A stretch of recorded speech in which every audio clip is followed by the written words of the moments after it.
Hello class 5, I'm again here to take your class, science class, and chapter 2 which we are just continuing. The name of the chapter is growing plant. So up till that we have completed we have started the vegetative propagation and we have completed the germination of the plants. Now what is vegetative propagation? We came to know two examples we have discussed already. So first example was about the vegetative propagation of the root, and one example was given here. It was about the sweet potato, and we came to know how the sweet potato grow from the root part of another sweet potato, or the sweet potato itself is a root, and how the other plants grow from it. So we discussed already.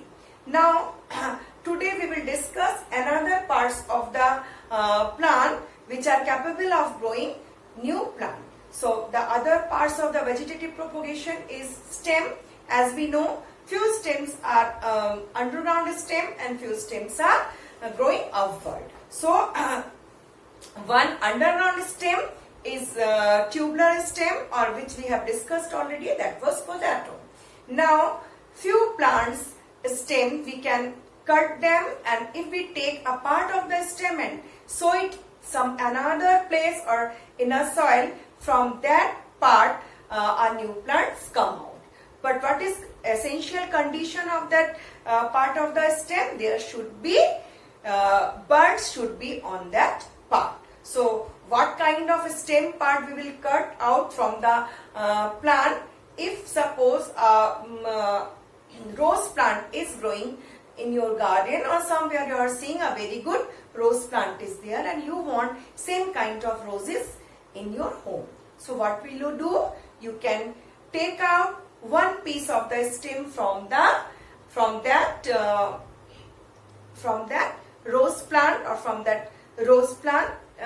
Then you should have to take that part of the stem where buds are there, and along with the buds, when this stem part you will sow in your garden, there will be another rose plant. So it is given here. See that it is a rose stem.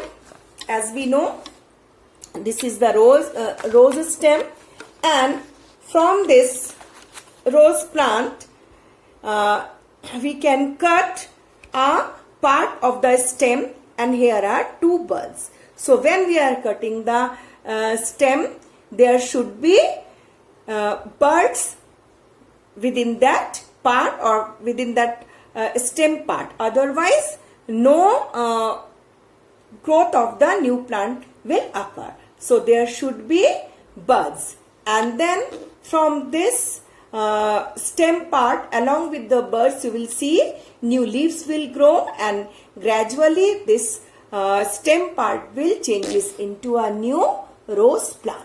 So we can do this type of vegetative propagation in hibiscus, cotton, money plant and sugar cane. New plants grow from the stem cutting, and stem cutting are the small pieces of the stem of the parent plant. They have 1 and 2 buds on them. When you plant this stem cutting to another place in the soil, another new plant will come out. So this is the vegetative propagation of the stem plant, or you can say vegetative propagation of the stem. And examples of this kind of stem, or examples of this kind of vegetative propagation occurs in the plants of hibiscus, sugar cane, money plant, etc.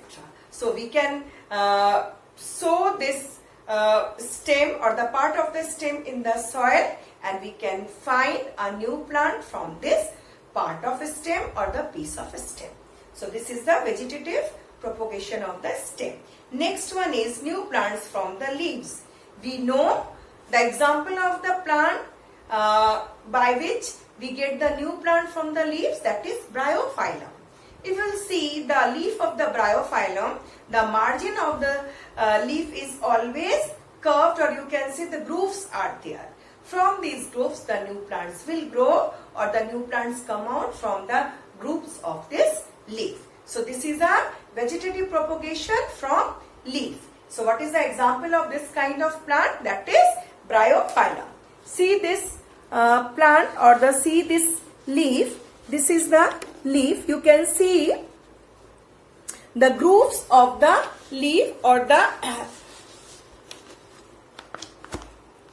leaf of the Bryophyllum is here, and you can see here are the grooves, or you can say there is some part is going inside and the grooves are made.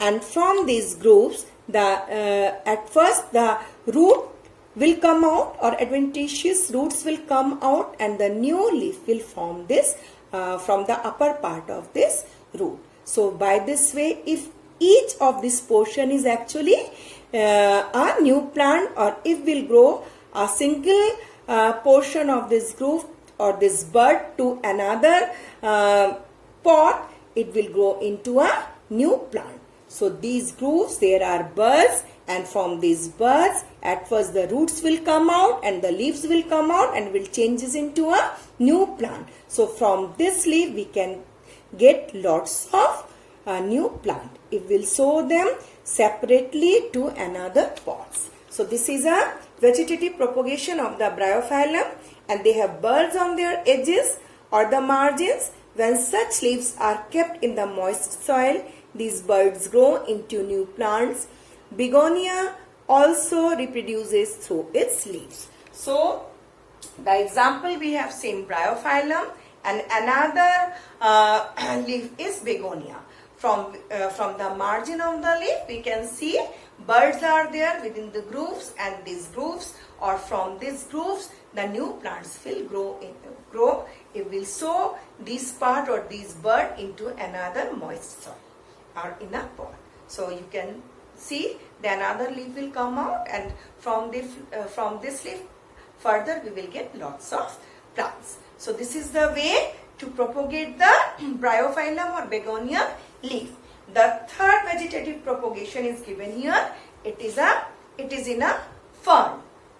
As we know, there are two types of plants. One is gymnospermic plant and another one is angiospermic plants.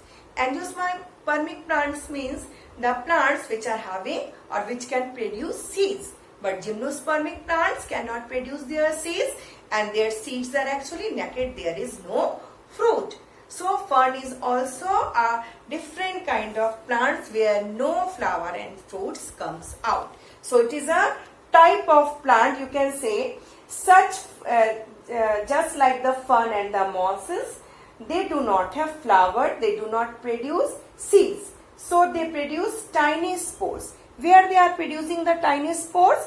If you will see underneath the leaves, or you will see on the dorsal part of the leaf, or not on the upper surface, the lower surface or the dorsal surface of the leaf, you will see the small patches are there, and within these patches you will see black color, small, very granular spores are there, and these spores are actually responsible for the growth of new plant. And this kind of propagation structure is called sori. They are present on the underside of the leaves. So this is a special kind of propagation of the vegetative part, and these are especially grown underneath of the leaf or the lower side of the leaf, and these patches are called sori. Within this sori you can find small granular structures in a circular form, and these sori, within this sori, these spores are actually responsible for the vegetative propagation. If the spores is dispersed or spores go through some way to other part or in a moist soil, from there another fern tree will just start to grow. So sori are the patches, and the granules or the spores are those granules which are responsible for the reproduction of this kind of plant. So that's all. We come to know three kind of vegetative propagation today. First one is the stem vegetative propagation, second one is the leaf vegetative propagation, and third one special kind of vegetative propagation in the ferns which are growing the plants through their special structures called sori or the spores. So that's all for today. Next class I'll take another